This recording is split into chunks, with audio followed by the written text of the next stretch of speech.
जो सवाल एक्चुअली मैंने तुम लोगों को दिए थे उसको देखो। सवाल नंबर जो पहला था हम लोगों के पास, एक मिनट मुझे थोड़ा सवाल निकाल लेने दो।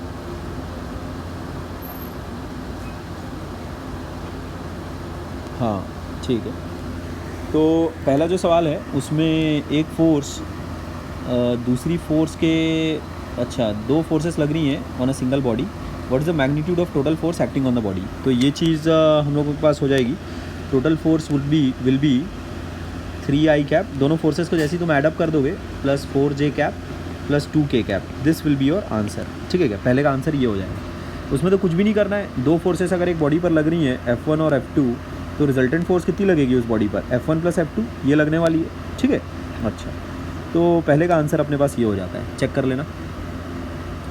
सेकंड जो सवाल है, ए वेक्टर पता है अपने को, बी वेक्टर पता है, then find the vector having the same magnitude as equal to A. And देखो ये सवाल अच्छा है। देखो ये अपने पास एक वेक्टर है ए वेक्टर, दूसरा अपने पास एक वेक्टर है कहाँ गया, बी वेक्टर, ऐसा बी वेक्टर।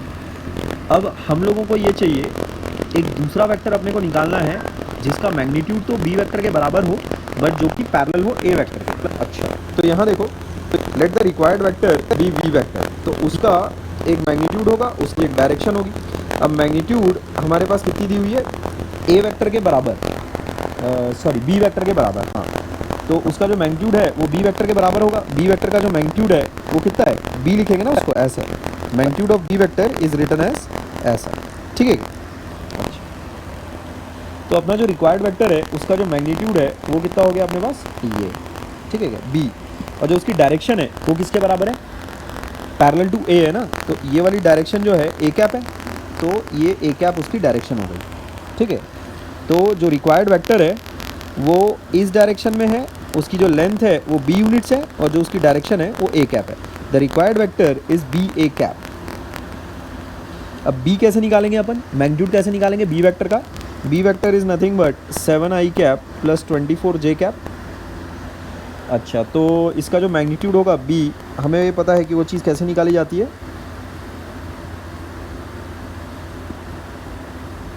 एक सेकंड,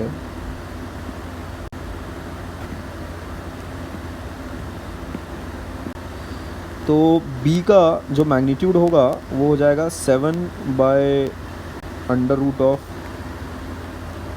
सॉरी ये क्या कर रहा हूँ, ये इसका मैग्नीट्यूड हो जाएगा अपने पास 7 स्क्वायर प्लस 24 स्क्वायर, तो ये चीज़ आ जाती है 49 प्लस 576, तो ये आ जाएगा 25। ठीक है, और ए कैप कैसे निकालेंगे अपन, ए अपने को पता है, ए है हम लोगों के पास 3i cap plus 4j cap, तो ए कैप मैं लिख सकता हूँ 3i cap plus 4j cap divided by √of 3 square plus 4 square, तो ये चीज़ हो जाएगी 3/5 i cap plus 4/5 j cap.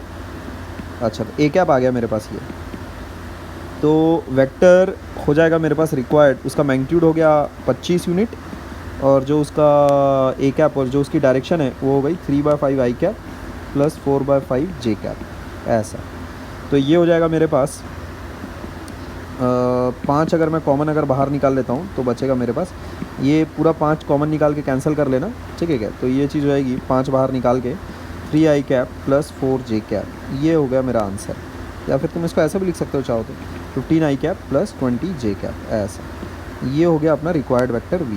ठीक है, तो ये अपना आंसर हो जाएगा। अच्छा, इसके बाद जो अगला सवाल है उसमें एक डायग्राम दिया हुआ है, ये तुम्हारा आंसर रहेगा। ठीक है बात, अच्छा उसके बाद जो तीसरा सवाल है उसमें अपने पास एक वेक्टर डायग्राम दिया हुआ है, what is the angle between A and B, ये चीज़ पूछी गई है। जो वेक्टर ए है वो ऐसा डायग्रामेटिकली दिया हुआ है, जो वेक्टर बी है वो ऐसा डायग्रामेटिकली दिया हुआ है, और जो वेक्टर सी है वो ऐसा डायग्रामेटिकली दिया हुआ है। जो वेक्टर सी है वो ऐसा दिया हुआ है, इसका मतलब यहाँ पर लिखा हुआ है कि तुम c बराबर a प्लस बी तो है, ये बात तो है पक्की। अच्छा, और तुम ये देख सकते हो कि वो एक राइट एंगल ट्रायंगल है, तो हम ये भी बोल सकते हैं कि चलो ये सब देख लेते हैं अभी। उसके बाद पूछा गया, देखो a और b के बीच में एंगल पूछा गया है, और उसमें ये बताया गया है कि c इज़ b/2। तो अपने को ये पता है ये वाली जो लेंथ है, ये अगर मैं b बोल रहा हूँ, हाइपोटेन्यूस अगर मेरे पास b है, तो ये वाली लेंथ मेरे पास b/2 हो जाएगी। तो जो a वाली लेंथ है उसको भी मैं निकाल सकता हूँ बेसिकली b के टर्म्स में। वो कितना आ जाएगा, b² माइनस b/2 का होल स्क्वायर का अंडर रूट। ये चीज़ आ जाएगी मेरे पास √3/2b। अच्छा, तो ये मसला है मेरे पास। अब मेरे पास एंगल पूछा गया है, a और b के बीच का एंगल क्या होगा। तो ये वाला एंगल अगर मैं बोलता हूँ अल्फ़ा है, तो उसमें tan ऑफ अल्फ़ा मेरे पास है b/2 डिवाइडेड बाय √3/2b। तो b और b तो आपस में कैंसिल ऑफ हो जाएंगे, आएगा अपने पास हाफ इंटू 2/√3, दैट बिकम्स 1/√3। तो इसका मतलब alpha is nothing but 30 degrees. अभी हम लोग रेडियन के टर्म्स में बातचीत नहीं कर रहे हैं। जब बेसिक ट्रिग्नोमेट्री वाला तुम काम मेरे साथ कर लोगे उसके बाद फिर हम रेडियन के टर्म्स में ही बातचीत कर लेंगे। तो ये अल्फ़ा 30 डिग्री है, लेकिन इस बात ध्यान में रखना angle between the vectors a and b is not 30 degree. इस बात का ध्यान रखोगे। तो angle between the vectors will be when you join the vectors tail to tail, ये बात ध्यान में रखना। तो इस वेक्टर को जब तुम स्लाइड मारोगे ना, ये देखो यहाँ पर, ये जब इसको तुम स्लाइड मार के थोड़ा सा आगे अगर लेकर जाओगे तो कुछ ऐसा दिखाई देगा, वेक्टर a ऐसा दिखाई देगा। तो दोनों के बीच का जो एंगल रहेगा हो जाएगा 180 माइनस अल्फ़ा। ये तुम्हारे पास एंगल बिटवीन द वेक्टर्स रहेगा 180 माइनस अल्फ़ा। तो angle between the vectors a and b is 180 minus 30 degrees, that is nothing but 150 degrees. ये अपना आंसर होगा। अच्छा, आगे बढ़ते हैं अगले सवाल की तरफ। Angle made by 3i cap plus 4j cap, ये आंसर हो गया तुम्हारा सवाल नंबर तीसरे का। अब इसके बाद चौथा सवाल देखो, angle made by 3i cap plus 4j cap with the x axis, ये चीज़ तुमसे पूछी गई है। तो अभी तुमने डॉट प्रोडक्ट का वैसे कंसेप्ट नहीं पढ़ा है। कभी भी अगर तुम्हें दो वेक्टर्स के बीच में अगर एंगल पूछा जाए तो उसमें एंगल कभी भी अगर तुम नाम अगर सुनो तो डॉट प्रोडक्ट वाली चीज़ सबसे पहले तुम्हारे दिमाग में आनी चाहिए। खैर, अभी जब तुमने डॉट प्रोडक्ट नहीं पढ़ा है तो जितना भी अभी तक हम लोगों ने वेक्टर से डिस्कशन किया, क्या तुम 3i cap plus 4j cap को नहीं बना पाते क्या? बिल्कुल बना लेते। On the coordinate axis 3i cap plus 4j cap will look like this. This is the point 3,4। तो ये दिस इज़ द पॉइंट 0,0। एक ऐसा वेक्टर तुमको फिट करना है ऐसा, ठीक है बात, ये यहाँ से यहाँ, समझ ही गए होगे। ये वाला जो वेक्टर है मेरे पास, this vector is 3i cap plus 4j cap. इस वेक्टर का एंगल एक्स एक्सिस के साथ कितना होगा, मान लेते हैं अल्फ़ा हो। ये एक्स एक्सिस है तो alpha will be nothing but, ये चीज़ देखो यहाँ, ये अल्फ़ा हो गया, ये 3 हो गया, ये 4 हो गया। तो tan अल्फ़ा इज़ 4/3। तो अल्फ़ा बराबर तुम लिख सकते हो tan इनवर्स ऑफ 4/3 होगा ऐसा।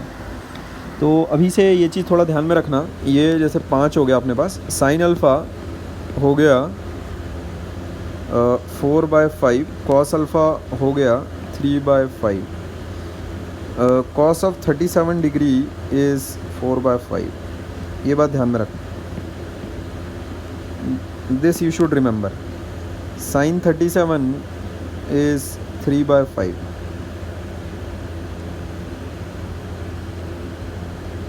तो इस चीज़ को ध्यान में रखोगे तुम।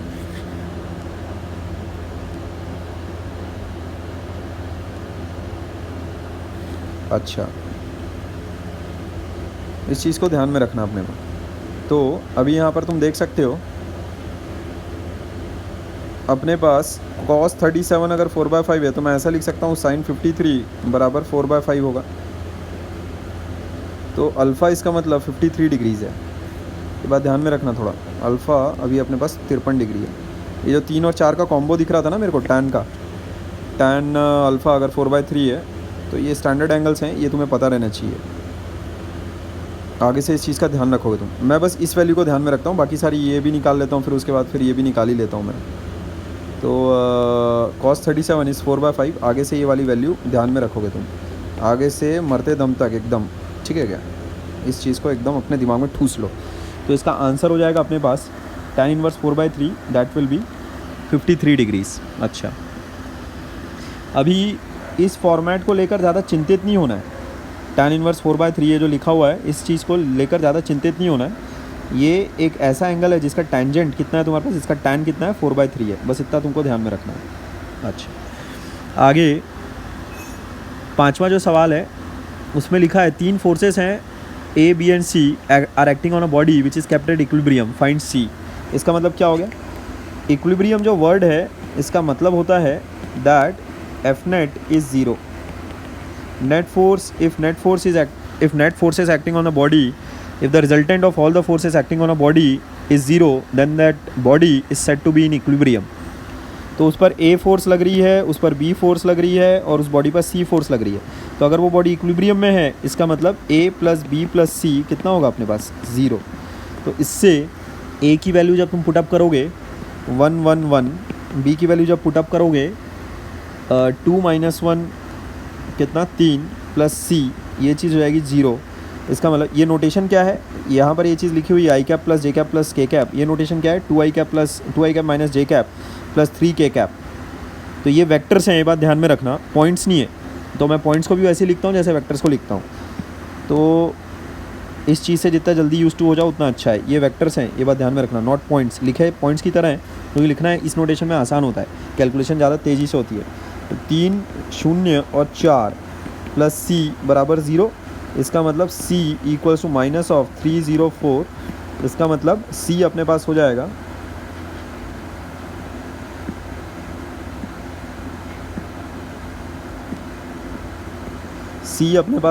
-3 0 -4, this will be your answer. अच्छा इसके बाद सातवां जो सवाल है, छठा जो सवाल है sorry, at what angle should the two force vectors 2f and √2f act so that the resultant force is √10f। तो हम लोगों ने ये चीज़ पढ़ी है कि A और B का जो रिजल्टेंट बैठेगा, इफ़ टू वेक्टर्स जिनके बीच का एंगल थीटा है, तो रिजल्टेंट जो वेक्टर होगा है ना, रिजल्टेंट जो वेक्टर होगा उसका जो मैग्नीट्यूड होगा, ये मान लेते हैं रिजल्टेंट वेक्टर होगा, दोनों के बीच से ही निकलेगा वो, ये बात ध्यान में रखनी है अपने को। तो रिजल्टेंट का जो मैग्नीट्यूड होगा वो होगा a² + b² + 2ab cos theta. अच्छा अब 2f और √2f, तो 2f का होल स्क्वायर प्लस √2f का whole square plus 2ab cos of, दोनों वेक्टर्स के बीच में एंगल मान लेते हैं थीटा है, ये चीज़ हम लोगों के पास आती है 4f² + 2f² plus 4 √2f² cos theta. और जो दोनों का अपने को रिजल्टेंट का मैग्नीट्यूड दे रखा है और √10f दे रखा है, तो उसका अगर अपन स्क्वायर करेंगे तो वो चीज़ आ जाएगी 10f²। तो यहाँ देखो 6 यानी 4f² तो यहाँ बचा, अब 4 और ये 4 भी कट जाएगा आपस में, तो f² भी कट जाता है अपने पास आपस में, तो cos थीटा आ जाता है 1/√2। इसका मतलब थीटा कैन बी 45 डिग्रीज। अच्छा थीटा इसमें 45 डिग्री हो जाएगा अपने पास आंसर। ओके अब इसका अगले सवाल की तरफ आते हैं अपन। Two forces while acting on a particle in opposite directions have resultant of 10 newton. अच्छा if they act at right angles to each other the resultant is found to be 50 newton, find the two forces. तो जब वो दोनों forces एक particle पर लग रही थी, पार्टिकल बोलते बराबर तुम्हें समझ जाना कि वो पॉइंट मास की बात हो रही है, तो एक फोर्स मान लेते हैं F1 इस डायरेक्शन में लग रही, दूसरी फोर्स मान लेते हैं F2 इस डायरेक्शन में लग रही। The resultant of those two forces will be F1 - F2, और ये चीज़ मुझे दे रखी है 10। If they act at right angles to each other the resultant is found to be 50 newtons. इसका मतलब if they act like this, तो जो resultant की जो वैल्यू आ रही है, रिजल्टेंट F1 + F2 होगा, उस रिजल्टेंट का जो मैग्नीट्यूड आ रहा है R बराबर वो आ रहा है 50, और वो रिजल्टेंट का मैग्नीट्यूड कितना होगा अपने पास F1² + F2², ये उसका मैग्नीट्यूड होगा। थोड़ा अच्छे से लिख लेते हैं, F1² + F2², ये उसका मैग्नीट्यूड होगा का अंडर रूट, ये दिया अपने को 50। तो दो इक्वेशन है, दो वेरिएबल है, आराम से सॉल्व होता है बराबर। तो यहाँ देखो F1 तुम लिख सकते हो F1 square plus F2 square can be written as 2500। F1 को लिख सकते हैं 10 प्लस F2, इसको कर लो 10 प्लस F2 का होल स्क्वायर प्लस F2 का स्क्वायर बराबर हो गया 2500।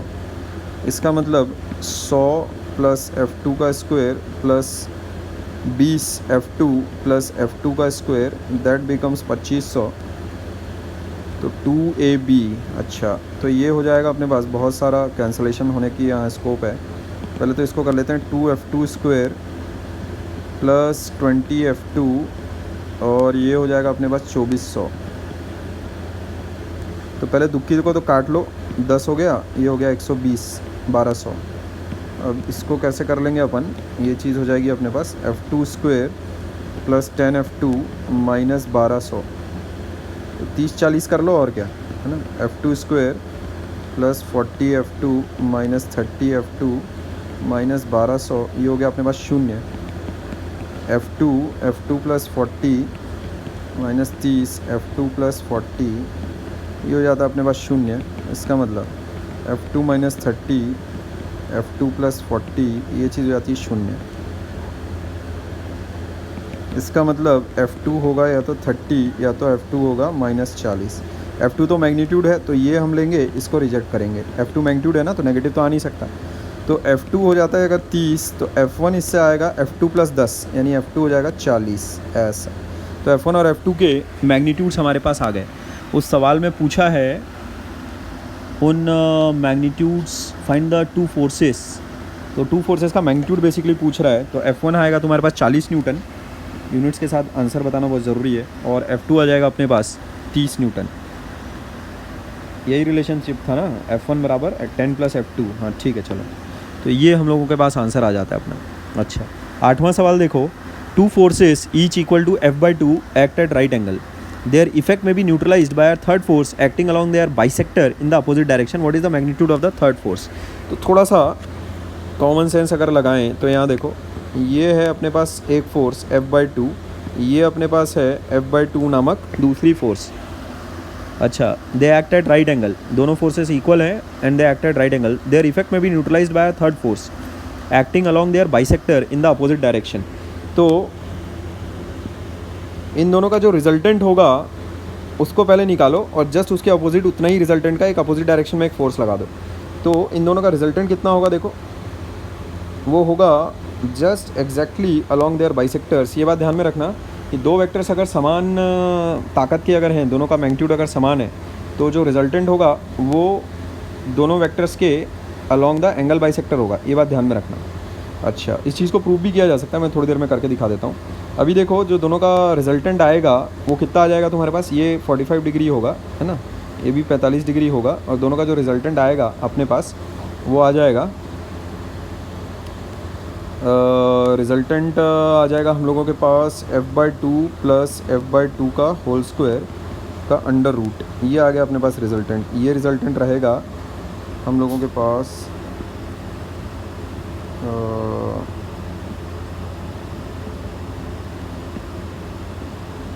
ये रिजल्टेंट आ जाता है F²/2 का अंडर रूट, यानी F/√2 ऐसा। तो हम लोगों को जो फोर्स लगानी पड़ेगी, अगर F/2 की एक फ़ोर्स ऐसी लग रही है, F/2 की एक फ़ोर्स ऐसी लग रही है, तो जो रिजल्टेंट फोर्स जो बनेगी वो तुम ऐसी लगा लो F/√2 की, ठीक है, और अलॉन्ग देयर एंगल बाइसेक्टर्स, ठीक है बात। अच्छा, अब जो मैं तुम्हें कह रहा था ये हम लोगों का आंसर है। तो इतने मैग्नीट्यूड की फ़ोर्स अपने को अपोजिट डायरेक्शन में, इतने मैग्नीट्यूड की फ़ोर्स अपने को लगानी पड़ेगी, तीसरी फोर्स, तब कहीं जाके वो दोनों फोर्सेस का इफेक्ट न्यूट्रलाइज होगा। समझ गए? अच्छा, और इस डायरेक्शन में लगाना पड़ेगा, ठीक है ना, ऐसे। तो अब मैं जो तुमको बता रहा था वो ये देखो, जैसे अगर मान लेते हैं एक वेक्टर है जिसका मैग्नीट्यूड तुम्हारे पास a है, एक दूसरा वेक्टर है जिसका अगेन तुम्हारे पास मैग्नीट्यूड समान है, ऐसा। तो दोनों का जो रिजल्टेंट होगा वो कितना एंगल बनाएगा तुम्हारा, ये थीटा, वो कितना होगा, दोनों के बीच का एंगल अगर मान लेते हैं अल्फ़ा है, ऐसा, दोनों के बीच का एंगल अगर मान लेते हैं थीटा है, दोनों के बीच का एंगल मान लेते हैं थीटा है, तो ये वाला अल्फ़ा कितना होगा वो चीज़ देखो ज़रा। हम लोगों के पास है, एक सेकंड,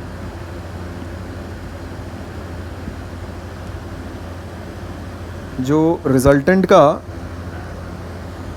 जो मैग्नीट्यूड हो जाएगा, अच्छा मैग्नीट्यूड से ज़रूरी अपने को ये है कि tan ऑफ अल्फ़ा कितना होगा अपने पास, a sin theta upon a plus B cos theta, ये चीज़ आ जाती है अपने पास। तो यहाँ देखो ये कितना हो जाता है, a तो कट जाएगा ऊपर नीचे, sine theta upon 1 plus cos theta आ जाएगा ये। अब अभी जो मैं तुमको ट्रिग्नोमेट्रिक आइडेंटिटी बता रहा हूँ वो चीज़ जन्म जन्म के लिए याद रखना। इसको अगर ऊपर नीचे 1 माइनस कॉस थीटा से मल्टीप्लाई कर लोगे तो ये चीज़ हो जाएगी अपने पास 1 minus cos theta by sine theta. इतना समझ में आना चाहिए भाई, 10वीं पढ़ी है यहाँ से, ठीक है। अच्छा अब देखो 1 माइनस कॉस थीटा, इस चीज़ को ज़िंदगी भर के लिए याद रखना, 2 साइन स्क्वायर थीटा बाई 2 होता है, ये ज़िंदगी भर तुमको याद होना चाहिए। और साइन थीटा कायदे से 2 sine theta by 2 cos theta by 2 होता है। तो जैसे ही तुम इसको इवेलुएट करोगे ये चीज़ आ जाएगी अपने पास 2 sine square theta by 2 divide by 2 sine theta by 2 cos theta by 2। Cancellation जैसे ही तुम मारोगे ये ऐसा ऊपर नीचे, ये हो जाएगा tan थीटा बाई 2। कायदे से अब तुम इस आइडेंटिटी को भी याद रखना, 1 minus cos theta by sine theta is tan theta by 2। और ये घर पे खुद से अपने आप से प्रूव करने का ट्राई करना, 1 plus cos theta by sine theta would be cot of theta by 2। ये वाली चीज़ याद रखना बट, ठीक बात। अच्छा अब ये हो गया tan थीटा बाई 2, इसका मतलब अल्फ़ा बराबर तुम क्या बोल सकते हो, थीटा बाई 2 होगा। tan अल्फ़ा अगर tan थीटा बाई 2 के बराबर है, इसका मतलब अल्फ़ा क्या होगा, थीटा बाई 2 के बराबर होगा। इस चीज़ को याद रखना। तो if two vectors, the resultant of two vectors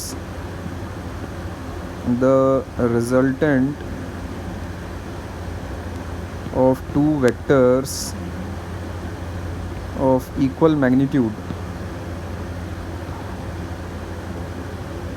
lies along the angle bisector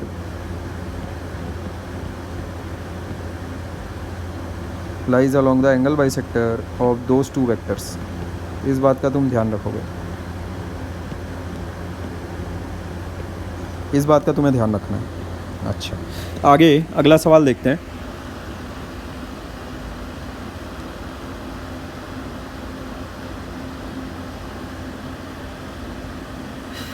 ninth वाला सवाल है, the resultant of to forces has magnitude 20 Newton. The resultant of to forces has magnitude 20 Newton. अच्छा तो यानी F1 और F2 इन दोनों का resultant का जो मैग्नीट्यूड है that is given to me as 20 newtons. One of the two forces is of the magnitude 20√3, मान लेते हैं F1 है 20√3 newton, and makes an angle of 30 degree with the resultant. अच्छा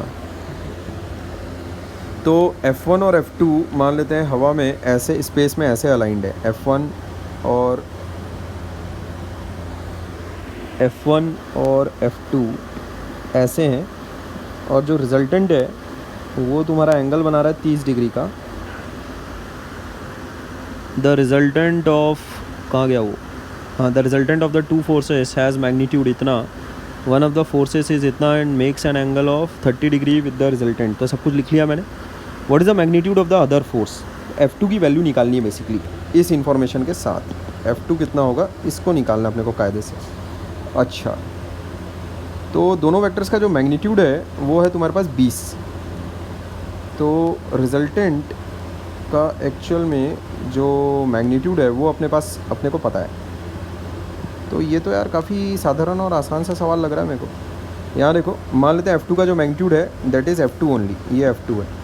तो अपने को पता है रिजल्टेंट का स्क्वायर बराबर, एक ही फॉर्मूला तो पढ़ा है हम लोगों ने, F2 square plus 2F1 F2 cos of theta. तो थीटा भी अपने को पता है। अच्छा ये वाला थीटा अपने को नहीं पता है कि नहीं। अपने को इस बार ये थीटा पता है जो F1 बना रहा है इसके साथ, रिजल्टेंट के साथ। अच्छा तो कायदे से दूसरा फॉर्मूला याद करो तुम, क्या था, tan of 30 degree will be what, दूसरा वेक्टर है ना sign,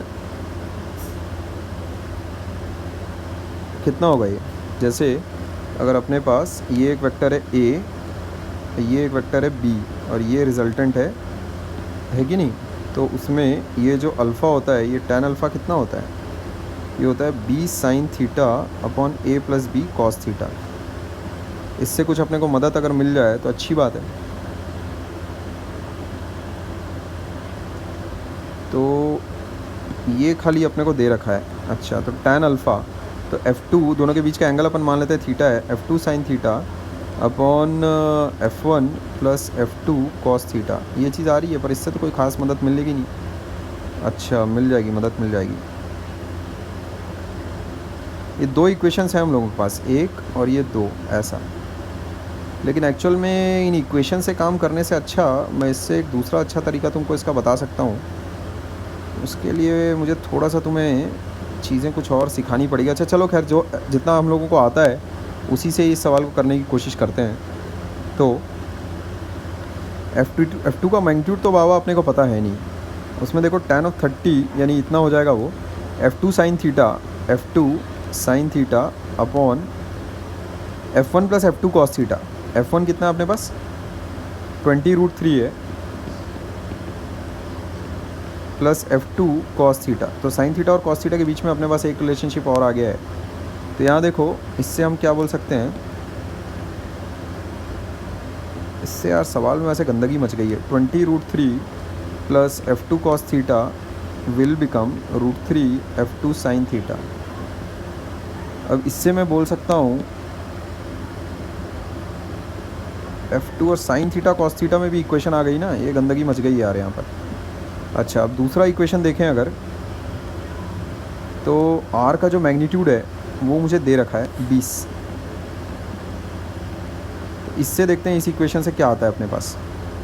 R² equals to F1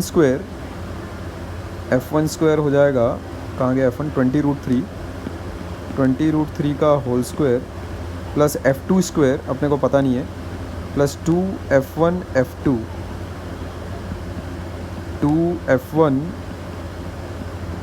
F2 cos theta. ये आ रहा है अपने पास। इससे देखो कुछ सिंप्लीफाई अगर हो जाए तो अच्छी बात है।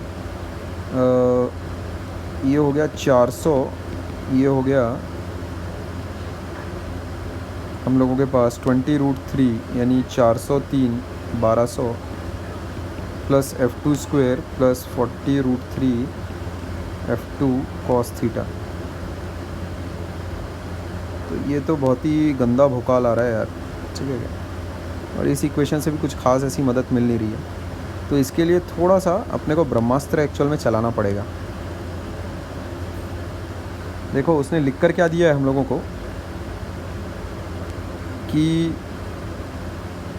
जो 20√3 वाला जो मैग्नीट्यूड का जो वेक्टर है उसके साथ जो रिजल्टेंट है 20 न्यूटन का, वो एंगल कितना बना रहा है अपने पास, 30 डिग्री का, ऐसा। तो अपने को ये निकालना है कि दूसरा वेक्टर कहाँ और कैसा होगा, F2, समझ गए। अच्छा, तो उसमें हम क्या करते हैं, देखो ज़रा,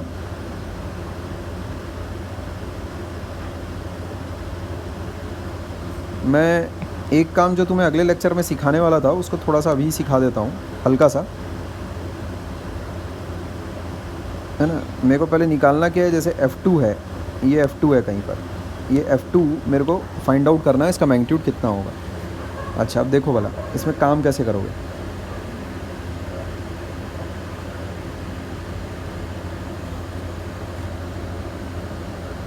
रिजोल्यूशन करके एक चीज़ होती है, ठीक है क्या। एक वेक्टर को रिजॉल्व करना है यानी उसको दो कंपोनेंट्स में तोड़ना। अब दो तोड़ने का मतलब क्या होता है वो देखो मैं तुमको सिखाता हूँ। जैसे अगर ये मानते हैं 100 है, 100 यूनिट का अगर एक वेक्टर है और ये वाला एंगल मान लेते हैं 30 डिग्री है, ऐसा। तो देखो तोड़ तुम कैसे सकते हो इस वेक्टर को, ये वाली जो लेंथ होगी, ये वाली लेंथ कितनी होगी अपने पास, ये हो जाएगी 100 cos of 30। अच्छा, और ये वाली लेंथ कितनी हो जाएगी अपने पास, ये वाली लेंथ हो जाएगी 100 sin 30। तो देखो इस वेक्टर को अगर मैं ब्रेक डाउन अगर करूँ तो कैसे कर सकता हूँ, देखो ऐसे, यहाँ से यहाँ एक वेक्टर और यहाँ से यहाँ एक वेक्टर, ये 100 यूनिट के बराबर हो जाएगा। कैसे लिखूँगा देखो इसको, 100 cos 30 i cap plus 100 sine 30 J cap, ऐसा लिखा जा सकता है इसको। इसको बोलते हैं वेक्टर का रिजोल्यूशन, वेक्टर को ब्रेक डाउन करना। तो अब जैसे अगर तुमने कहीं पर लिखा हुआ देखा है 5, उसको अपन क्या लिख सकते हैं 2 + 3। तो अगर 5 कहीं पर लिखा है तो उसके बजाय तुम 2 + 3 लिख सकते हो ना। तो ठीक उसी तरीके से अगर एक ऐसा एक 100 का अगर एक वेक्टर है, रिजॉल्व करना है, देखो मैं तड़ातड़ तुमको सिखाता हूँ एकदम स्पीड में कैसे करते हैं। तो ये अगर तुम्हारे पास है 30 डिग्रीज ऐसा, तो इस वेक्टर को अगर रिजॉल्व करना है तो कैसे कर लोगे, इसका एक कंपोनेंट बनेगा ऐसा और दूसरा बनेगा ऐसा, जिसको हम लोग चाहें तो शिफ्ट करके यहाँ भी लिख सकते हैं और आगे से ऐसे ही लिखेंगे भी। ये देखो, इसको तुम चाहो तो शिफ्ट कर सकते हो, देखो कैसे, ये देखो ऐसा शिफ्ट कर सकते हो ना ऐसा। तो ये वाला जो कंपोनेंट हो जाएगा वो हो जाएगा 100 cos 30 और ये वाला जो कंपोनेंट हो जाएगा 100 sin 30 ऐसा। तो पहले तुम रिजोल्यूशन अच्छे से सीख लो। रिजोल्यूशन हम लोगों को अगले लेक्चर में सीखना ही है वैसे अच्छे तरीके से, और अभी ही सीख लो, इसी के दौरान ही सीख लो तुम अच्छे से बढ़िया बराबर। तो अब देखो, अब एकदम स्पीड में रिजॉल्व कैसे करते हैं उस चीज़ को देखो एकदम तेज़ी से। यहाँ देखो स्पीड में रिजोल्यूशन कैसे करोगे। मान लेते ये 100 है, 100 यूनिट का वेक्टर है, और मान लेते ये वाला एंगल बेस एंगल अपने पास 30 डिग्री है। तो अपने को पता है हाइपोटेन्यूज को जब एंगल की डायरेक्शन में गिराएंगे तो कितना गिरता है, वो गिरता है कोसाइन वाला कंपोनेंट। ठीक है, तो फटाफट सीखो। एक्स कंपोनेंट उसका कितना हो जाएगा 100 cos 30 और उसका जो वाई कंपोनेंट हो जाएगा वो कितना हो जाएगा 100 sin 30। ये वाई कंपोनेंट कहाँ से आया, कायदे से यहाँ पर इसको मेरे को बनाना चाहिए था, उसको मैंने शिफ्ट करके इधर सरका लिया, तो साइड में सरका लिया ऐसा। तो अब से मैं इस वेक्टर को 100 को ऐसा लिख सकता हूँ। मान लेते हैं ये वाला एंगल है थीटा, तो ये वाला कंपोनेंट हो जाएगा 100 cos 30 cos थीटा, ये वाला कंपोनेंट हो जाएगा 100 sin 30 sin थीटा ऐसा। तो अब मेरे को 100 के बजाय अगर मैं ऐसा अगर दोनों उसके कंपोनेंट्स अगर बना ले रहा हूँ तो मेरे को अलग से फिर 100 बनाने की ज़रूरत नहीं है। ये हो गया 100 sin 30, समझ गए। अच्छा, यहाँ देखो अगेन वेक्टर्स को रिजॉल्व अगर करना है तो कैसे करोगे। जैसे मान लेते इस वेक्टर को अगर तुम्हें रिजॉल्व करना है ऐसा 100, मान लेते ये 30 डिग्री है ऐसा, तो इसको कैसे रिजॉल्व करोगे। देखो इसके दो कंपोनेंट्स कैसे हो जाएंगे, एक कंपोनेंट हो जाएगा 100 cos 30 ऐसा 100 cos 30 और दूसरा कंपोनेंट हो जाएगा 100 sin 30 ऐसा, समझ गए। अच्छा, अभी देखो जैसे मान लेते हैं ऐसा वेक्टर अगर तुम्हारे को दिया हुआ है 100, ये वाला एंगल मान लेते हैं 30 डिग्री दिया हुआ है, तो इसको कैसे रिजॉल्व करोगे। देखो एक हो जाएगा 100 cos 30 डिग्री ऐसा, यहाँ देखो ये कंपोनेंट हो जाएगा अपने पास 100 cos 30, ठीक है, और जो ये वाला कंपोनेंट हो जाएगा अपने पास हो जाएगा 100 sin 30, तो उसको मैं यहाँ पर भी लिख सकता हूँ 100 sin 30 ऐसा। तो ये हो जाएगा अपने पास 100 sin 30, इसको खुद भी लिख के ट्राई आउट कर लेना, ठीक बात। अच्छा, अब जैसे मान लेते हैं ये लिखा हुआ है मेरे पास 100 ऐसा लिखा हुआ है, ये मान लेते हैं एंगल है 30 डिग्री का ऐसा। तो अब कैसे करेंगे इसके दो कंपोनेंट अगर अपने को बनाने हैं, तो ये देखो इसको कर लो ऐसा 100 sin cos 30 ऐसा, और उसके बाद ऐसा कर लो 100 sin 30। तो ये इसको ऐसा मत लिखना, ये वाले वेक्टर को यहाँ मत लिखना, इसको ऐसा कर लेते हैं, थोड़ा सरका लेते हैं 100 sin 30। फिजिक्स में जितने भी वेक्टर्स हम लोग पढ़ रहे हैं फ्री वेक्टर्स हैं वो, मतलब फ्री वेक्टर्स। मैथ्स में जितने भी वेक्टर्स बेसिकली पढ़ते हैं हम लोग फ्री वेक्टर्स ही होते हैं वो, उसको तुम साइड आगे पीछे कर सकते हो, तो कोई फ़र्क नहीं पड़ेगा। तो एक वेक्टर को अगर तुम्हें रिजॉल्व करना है तो तुम ऐसे भी कर सकते हो, जैसे रिजल्टेंट वगैरह निकालने के लिए तो बिल्कुल रिजॉल्व कर सकते हो, आगा पीछा कर सकते हो, कोई इशू नहीं। तो 100 sin 30 को मैं इधर सरका के ऐसा भी लिख सकता हूँ। तो इस वाले 100 न्यूटन को अगर उसके रिजॉल्व पार्ट्स के फॉर्मेट में अगर मैं लिखूँ तो ये हो जाएगा 100 cos 30 और ये आ जाएगा मेरे पास 100 sin 30 ऐसा। समझ चुके हो मेरे ख्याल में कैसे करना है करके। अब जैसे अगर मैं तुमको ये बोलता हूँ, मान लेते हैं 100 न्यूटन की एक फोर्स लग रही है ऐसी, और ये दिया तुमको 30 डिग्री, और मान लेते हैं 200 न्यूटन की एक फ़ोर्स लग रही है ऐसी, और लेट्स से अपने पास 100 न्यूटन की एक फ़ोर्स लग रही है ऐसी। तीनों फोर्सेस का रिजल्टेंट निकालिए, बताइए, समझे। तो कैसे निकालोगे तीनों फोर्सेस का रिजल्टेंट, देखो इसको डायग्रामेटिकली कैसे किया जा सकता है फटाफट क्विकली। ये जो फोर्स दिख रही है ना, इसके बजाय ऐसा लिख लो ऐसा, ये वाला कंपोनेंट हो गया इसका कितना 100 cos 30, और इसी फोर्स का जो दूसरा कंपोनेंट बनेगा वो हो गया कितना 100 sin 30 ऐसा। तो अब देखो तुमको वो 100 न्यूटन लिखने की ज़रूरत नहीं है, क्योंकि उसके बजाय अब तुमने ये दोनों लिख लिए हैं।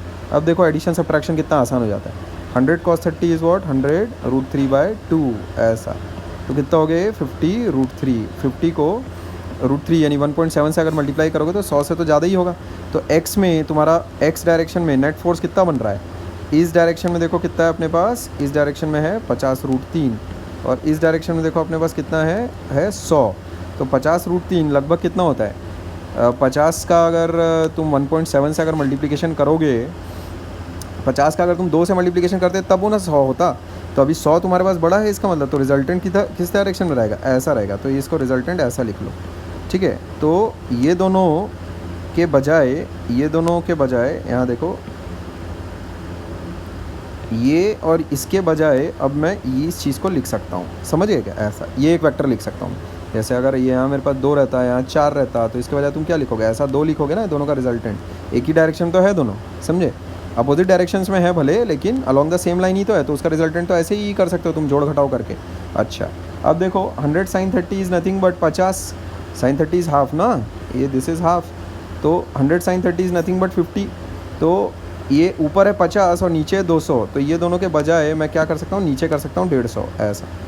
तो नीचे हो गया मेरे पास 150 ऐसा। अब जो रिजल्टेंट हम लोगों के पास वेक्टर आया है वो एक्चुअल में कितना है, उस वेक्टर का एक्स एक्सिस के अलॉन्ग कंपोनेंट है इतना, पीछे की डायरेक्शन में, तो उसको कैसे लिखेंगे, माइनस आई कैप ऐसा, प्लस।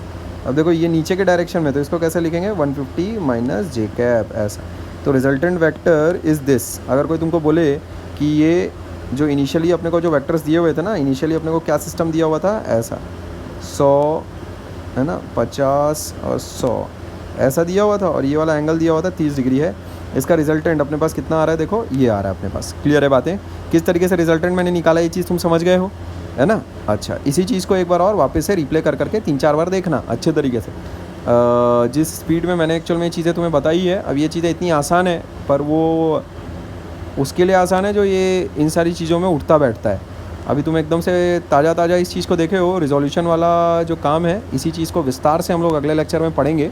बट अभी मेरे को उस सवाल को बनाने के लिए इसकी ज़रूरत है, इसलिए मैंने थोड़ा सा ठीक ठाक तरीके से ही समझाया है। वैसे तो मैं गलत समझाता नहीं हूँ कभी, तो उसमें उस चीज़ को जिस तरीके से मैंने समझाया है उसको वापस बार बार रिप्ले कर करके एक बार देख लेना कि क्या मैं कर रहा था। अब देखो उस सवाल पर वापस आते हैं हम लोग, ठीक है? उस सवाल को वापस से अटेम्प्ट करते हैं। अब जब हम लोगों ने रिजोल्यूशन पढ़ लिया है, तब उस चीज़ को, रिजोल्यूशन वैसे मैं अगले क्लास में तुम्हें बहुत अच्छे तरीके से, अगले लेक्चर में तुम्हें अच्छा बढ़िया बराबर लंबा अगले वाला वीडियो जो अपलोड होगा रिजोल्यूशन पर ही रहेगा, बढ़िया बराबर से खूब विस्तार से उसमें मैं तुमको बताऊंगा, एकदम प्यार से धीरे धीरे अच्छे से बताकर। पर अभी जो चीज़ें तुम्हें समझाई गई हैं, अगर वो समझ में आ जाती है बहुत अच्छी बात है। उसके बाद देखो अब अपन वापस से उस सवाल को अटेम्प्ट करते हैं। The resultant of 2 forces has magnitude 20 Newton. One of the forces is of magnitude 20√3। ये जो है 20√3 वाला और ये जो है 20 वाला, दोनों का रिजल्टेंट यहाँ ये 30 डिग्री दिया हुआ है ऐसा। तो अब देखो ज़रा ध्यान से, F2 कहाँ पर होगा सच दैट उसका रिजल्टेंट ये इतना यहाँ पर आ जाए। तो उसके लिए काम क्या करना पड़ेगा अपने को, जो रिजल्टेंट है उसको अगर तुम रिजॉल्व करो तो देखते हैं यहाँ पर अपने पास कैसे क्या करना पड़ेगा। देखो एक मिनट है,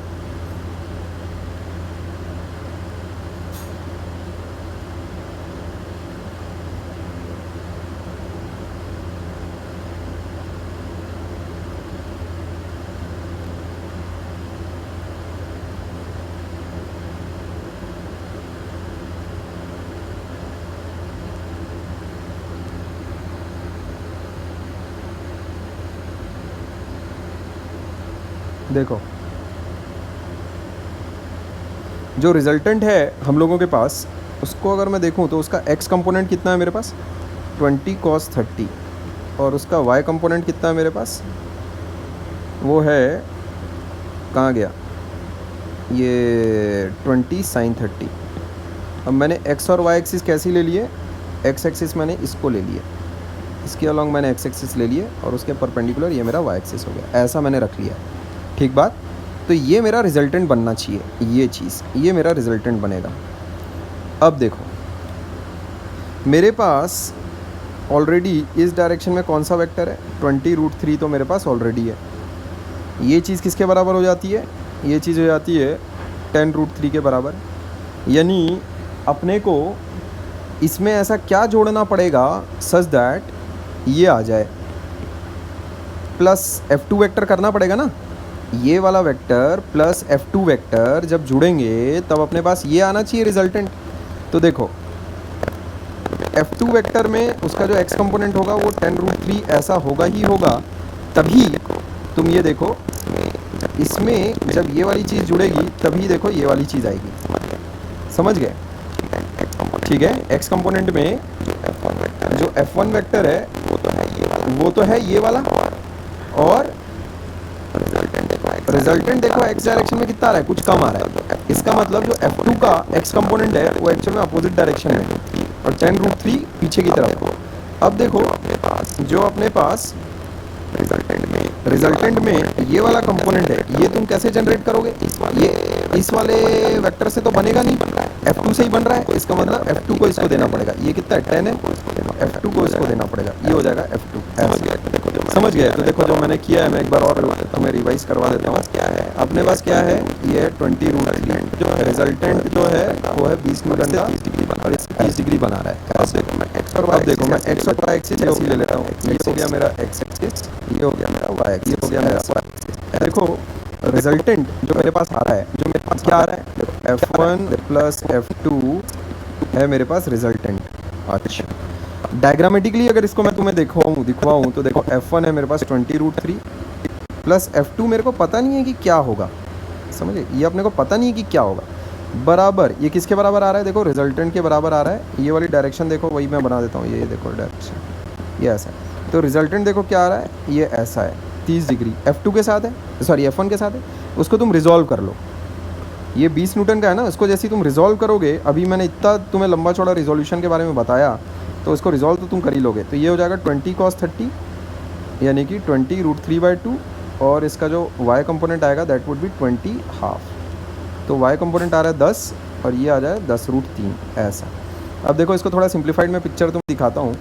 20√3 ये एक वेक्टर है, प्लस यहाँ पर हम क्या ऐसा वेक्टर निकालें, यहाँ पर ऐसा कौन सा ऐसा वेक्टर लगाएंगे जिससे कि रिजल्टेंट अपने पास क्या आ जाएगा, x आ जाएगा अपने पास, x कंपोनेंट आएगा 10√3 और y कंपोनेंट आएगा 10। अच्छा, अब देखो ज़रा ध्यान से, x कंपोनेंट पे पहले बातचीत करते हैं। x कंपोनेंट 20√3 है, मस्त बढ़िया सा। यहाँ लेकिन रिजल्टेंट में कुछ कम हो गया, इसका मतलब x वाला जो कंपोनेंट होगा F2 का पीछे की तरफ होगा, इसके अपोजिट डायरेक्शन में होगा, और कितना होगा, 10√3 होगा।